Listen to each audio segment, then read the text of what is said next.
night is the Rangers Journal night.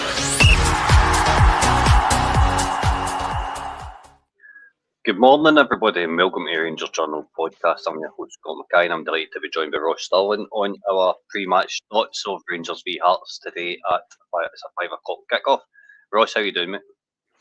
Good morning, Scott. Good morning on the listeners. I'm doing good, mate. I'm doing good. Looking forward to the game today. Remembrance Weekend's always a good one for us. We always do it really well, as do Hearts. So hopefully, after the result on Thursday, we can keep the momentum going. Aye, definitely. I'd imagine any kind of moments of silence and stuff will go ahead without any problems today as well, which is good. On to the game. How are you feeling about it? Like I say, I'm looking forward to it. You know, I think we've started to find a little bit of rhythm over the last game and a half. If the manager picks the right team and picks the right players with the right attitude, then we might have started to find a formula that's working. It's not perfect, but if we can keep going the way we've gone and start to build something, then there's no reason why we can't comfortably win it. I know Hearts have got a new manager and they've started, to pick up form as well, but they had a disappointing result midweek, so they'll be looking to kick back as well. It'll be difficult, but like I say, us at Ibrox, Remembrance Weekend, I think we can do it. That's fair, mate. That's fair.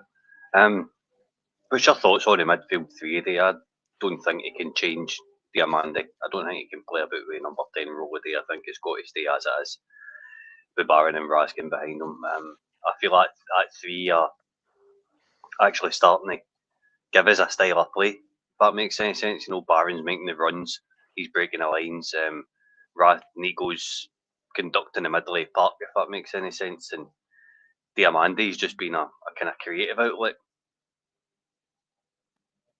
Yeah, absolutely. I think that Barron and Raskin have been the double pivot that we've been looking for a while. It's got energy, it's got drive, it's got attitude. I think Barron's bringing a bit more to his game. Like you say, he's looked like the guy that wants to drive forward, which with a double pivot like that, you're kind of prone to being guilty of just wanting to kind of hold your position, keep your tight shape. But if Barron pushes forward, then you do see an extra body, which is given support. You see that for the Dessers goal against Motherwell in the League Cup semi-final. So yeah, Diamande, I still don't think he's a 10, but I understand why he's playing there because of the injury to Tom Lawrence and the necessity to play Bajrami on the left-hand side because of, again, injuries that are hampering us. Hopefully in the next kind of couple of weeks, we're starting to get more bodies back. I know he's not everybody's cup of tea, but I'm seeing that Rabbi Matondo's been talking on social media about being, close to fitness.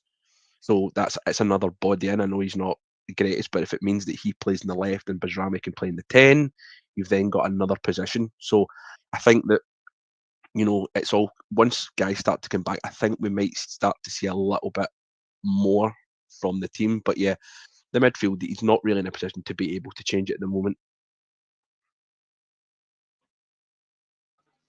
No, it definitely is not. Right back, what are you thinking? Tavernier coming back in, or are we sticking with Sterling to get him their minutes? I mean, I would stick with Sterling. I'm a kind of a bit of a believer if it isn't broke, don't fix it.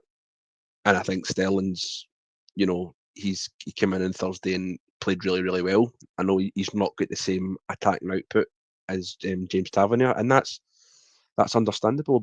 For the last 5 or 6 seasons, there's not been many right backs in world football that have the same attacking output as James Tavernier. But sometimes you've just got to change the style of play and have better attackers and better defenders in positions for attacking defence. It's not the worst thing in the world to have a right back that doesn't score 20 goals a season. It's not the end of the world.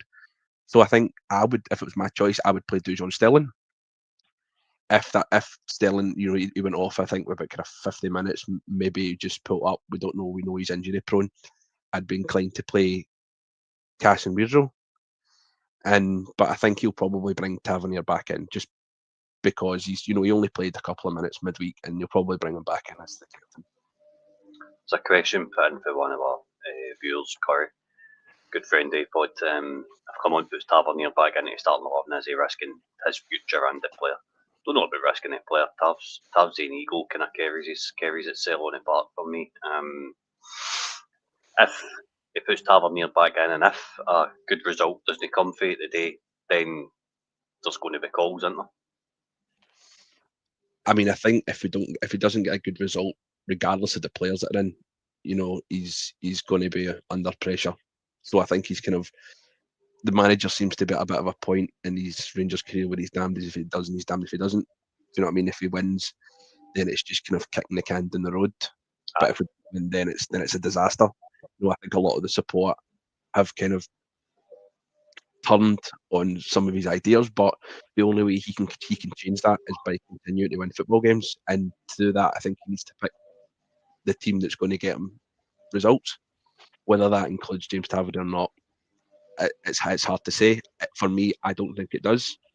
I think you need to just, as I said in the kind of previous bit we're talking about, pick, if you want to keep clean sheets you don't lose games with clean sheets. So pick better defenders, pick a strong back four to defend and build for there, and then from then on you can get results. And I think that's more important for the manager at the moment. Is just getting results as opposed to keeping players happy. Aye, exactly. KW comes in with a good point, saying Tav can get minutes once we're in a good position only. I completely agree. He's the highest paid player. He's offered next to nothing this season. I think Clermont made it, but Clermont's not scared of making the decisions. It's sticking with him. For me, there seems to be a bit of a mitigating factor with him. I'm not sure what he's thinking is sometimes behind some of his stuff. Let's go into wide positions then. Obviously, we've been playing Badrami, Cherny, and Diamande. It's the front three. What's your thoughts on Badrami and Cherny? For me, it's working so far. Just leave it as it is. Yeah, Badrami's looked like a real buy. I've really liked the look of Badrami since he's come in, considering he's not played in his position. He has admitted, in a press, I think it was a press conference, I can't remember, before Aberdeen or maybe not, that he can play on the left. He's happy to play on the left. He started to build a bit of a relationship with Jeffy, who I think needs a little bit of guidance. He's had spells where he's looked well. And, it's all about building good relationships. I think that, like I say, Badrami looks like an international footballer who played well at the Euros for a good team. And he's played in Italy. I know he wasn't at a top team in Italy, but he's still young and he's got great footwork and he's got great energy. His goal at Aberdeen just shows how how good he can be. Václav Cherny came in and he looked all right at the start with a bit of once he gets going we'll look good.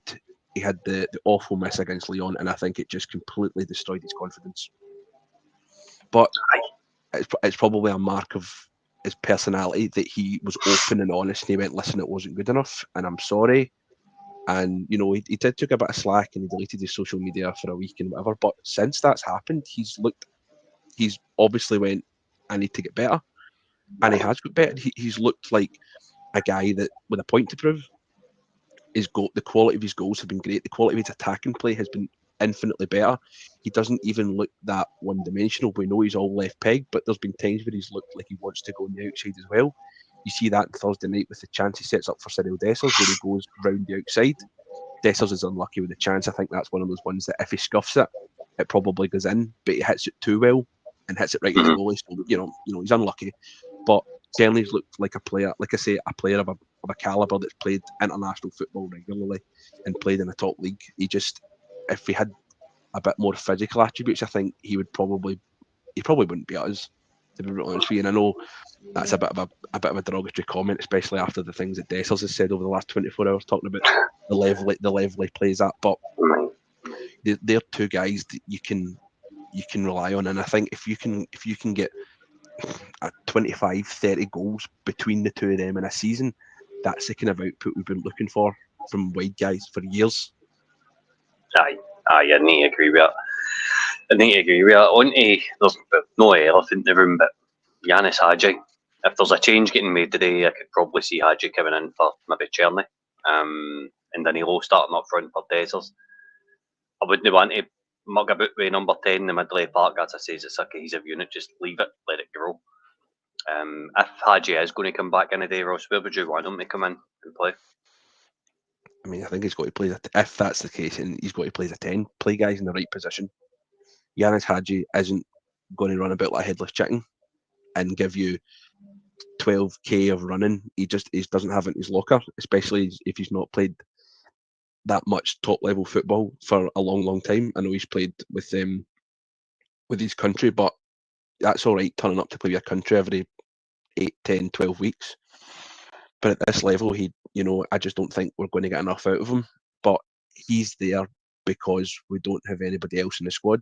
Again, that's down to the mismanagement of the squad. I don't think if Yanis Hadji wasn't making, 25 grand a week, he wouldn't be remotely close to the squad. I think that there's just been a little bit of, issues with his agent and issues with himself and issues with the club that they've all just kind of had to, kind of just accept it and, bite the bullet and say, right, well, this is what we're doing, so we've got to try and make something work.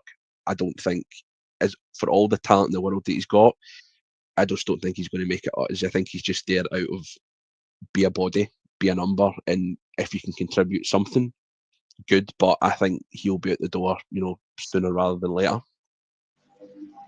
I don't know. I need to disagree with you. I think Ross. I think Hadji's got no an awful lot to offer, but in terms of goal contributions, he's already come in and had assist, and then for Cherny against St Johnstone, then he had that moment where he's got himself sent off, and it's a bit stop start. I'm quite happy with him being a squad player, coming in making an impact, probably off the right. As I says, I don't want to break that midfield three. Under any circumstances, can come on change that. If come on changes that, I'll be going off my nut again. I do think Hadji could contribute for the right hand side though. He played there under Gerrard. I know we're all kind of living off it past just now, but previous glories. But I just think he's got something else that's not really on offer in the team. Maybe come in off the left as well if Badrami's going to get rested. Right, the actual elephant in the room, Cyril Dessers. You start Danilo today. No, I think Dessers will start. I don't think Danilo's. I know he's made fleeting appearances, but I don't think he's still fit enough to play 60 minutes. If he comes on and plays at 45, then I would be incredibly surprised if Danilo plays any more than 15, 20 minutes at the end of the game if we're winning. Cyril Dessers has had to be the number 9. And I said after the Olympiacos game that he's had a lot of stick and some of it has been rightly just, but at the same time he's had to take a lot of flack because he's been the only guy available. Regardless of the opponent, regardless of anything else, Cyril Dessers has had to lead the line for us, and there's been games where he's led the line very well, and there's games where he's led the line and there's been no point where he's been as well not playing him. So it's all about trying to manage the number 9. Hamza Agman isn't ready at this level. I think, barring a few fleeting moments in his appearances, he's clearly not ready to play anywhere close to the level that we need at a number 9. If a £4.5 million centre forward from Italy isn't at the level that we need, then I don't think a young guy from Morocco can be either. Danilo, I think, probably should be the guy, but again, we can't count on him to be fit. He's had a bad luck with injuries. He's had a bad run, with injuries, and I understand, some of them. I won't say none of them are his fault. It's not his fault, but I still think it's down to the management of his injuries by the medical team to try and do it better. And I know that sounds really silly. You can't control how people heal, but he seems to, he came on against Ross County and scored, and you thought, brilliant, that's what you want. You want a guy to come off the bench on his comeback, score, and then he wasn't seen again for, I don't know, what was it, 4 or 5 weeks. It's just the management of his injury, and just obviously just to answer, I see you brought up a question for Curry. Who's another half complaint number 9? Would they score less than Dessers?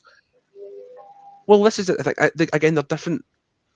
It would depend on the style of the footballer, and I understand that obviously Dessers' goal contributions and his numbers, they're not arguable, but for a guy that gets the amount of chances that he gets, he should be on more.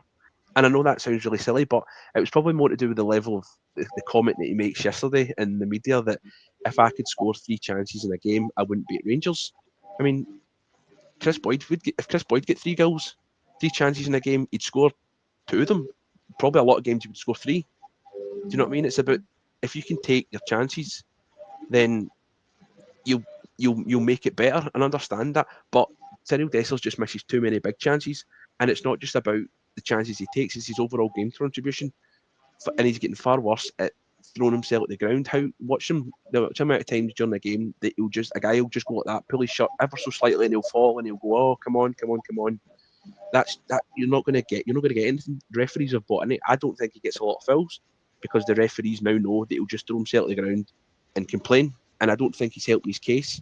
But what he needs to do is he just needs to shut up, stop complaining, and just take more chances. I know that sounds really simple, but that's the only way he'll answer all of his critics. Definitely.